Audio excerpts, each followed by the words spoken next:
ما یه عده گاویم که یاد نگرفتیم نباید تو زندگی هم دخالت کنیم. هر کی اختیار زندگی خودشو داره. چرا خطکش گرفتین دستتون میخوان همه رو هم قدم؟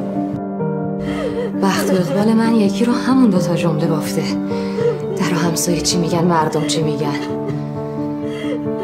مردم الان کجان بدبختی منو ببینن. خسته شدم از لغلقه زبون این اون بودن. آسته رفتن آسته اومدن. من نمیفهمم اگه آخرش اینجایی بود که آقا جون رفت دیگه چه فرقی میکرد این به و اها. رفتار و کردار من باعث آزار دیدن شما نشه به هیچ عنوان به کس دیگه ربطی نداره که من چه کار قراره بکنم. دنیای منه، من این تو زندگی میکنم، هر کاری هم دلم میخواد میخورم، به هیچ کس هم هیچ ربطی نداره. دنیای شما برای خودتون، اصلا من تو بدم میاد. فیلم میگیری؟ مامانتون به من فیلم نمیگیری؟ خواهش ازتون میکنم فیلم نگیرم. فیلم داشتی میگرفتی؟ پاکش کن. خانم چرا فیلم میگیری؟ چرا این کارو میکنی؟ به چه درد شما میخوره؟ نکن بی‌انصاف!